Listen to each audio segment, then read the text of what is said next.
So this Sonicare, which is HX681A, it started doing something like this. And if you put some pressure, the magnet doesn't touch anymore. So in order to open this guy, you have to leave the model number at the top. You put pressure protecting the case. From the sides, leave that at the top because the latches are at the top. You can see some gap there already. And then I'm going to try to pry my way in with a screwdriver, flat screwdriver. I think it's coming out. And then from the bottom, I think it's released already. I help it from the bottom. Yeah, there you go. And if you don't want to screw it up, you can use like a bolt that grabs on it. Let's see if I can. Yep, there you go. Next step is look where this flat portion is. And now this sides, each one of the sides, 1 and 2, have like a latch. I'll show you later. But you have to put a flat screwdriver there. Let's see if you can see it right. And move it in.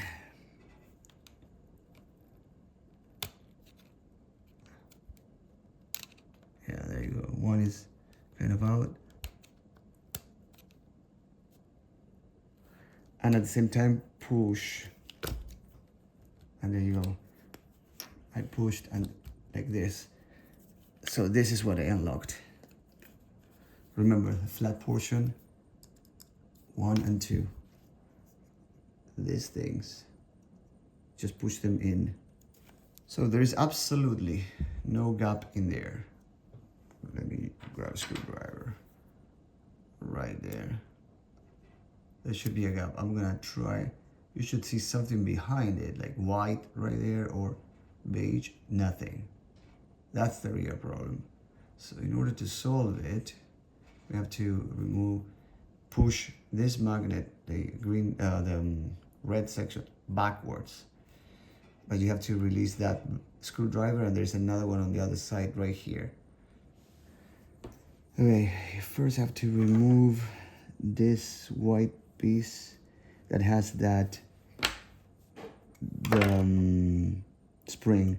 Remove this cable a little bit outwards, and this one a little bit like that, like ears on the right, on each side, so you can take this out.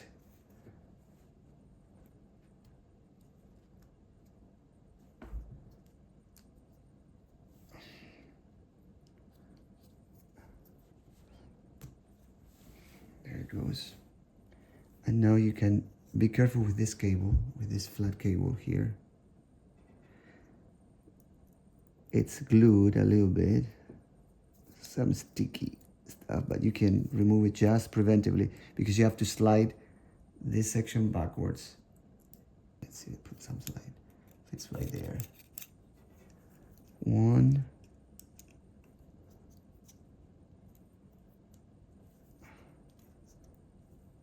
And 2. Okay. Now this magnet can slide. You pry your way in with a screwdriver, like that. And now I'm using a very thin piece of plastic from anything. I just grabbed something here around the kitchen, like this. And you slide it through. Leave it there. Remove the screw. Now we're gonna do, before putting the screws back again, I'm gonna use thread locker permanent. So I'm gonna do that now. Remove it completely. And put it back.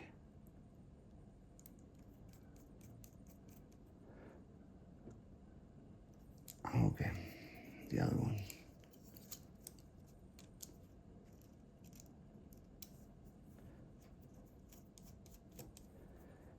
So,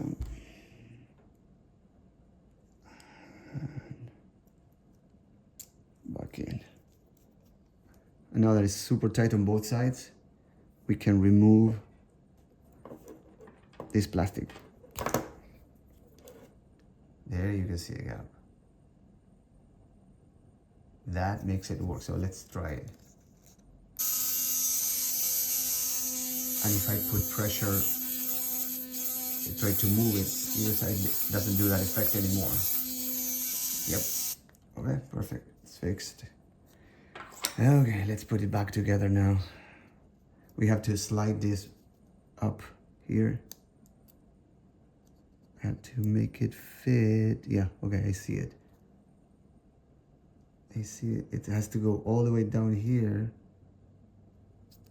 to fit there. It fell. And now I'm sliding it forward. But before sliding that batch, I have to put this back in. Making sure that it's fitting right everywhere. It is fitting there, on the sides. And now I glue this back in there, in that position. And I can move the cables back in like that.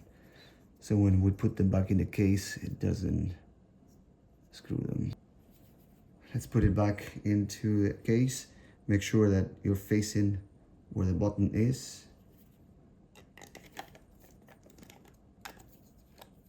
And it's just simply push. I hear the click. Okay, let's try now. I turn it on and I put some pressure.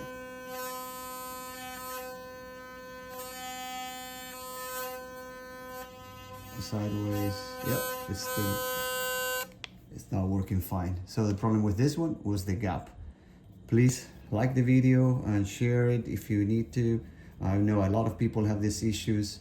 It's either that screw that I showed you at the beginning or the magnet that doesn't have enough gap. Please like it and subscribe. That's gonna help me do more videos like this. I think I have another one that I have to fix, so I'll put the video later on and the links to it so you can see if you have one issue or the other and you can get it fixed. Thank you.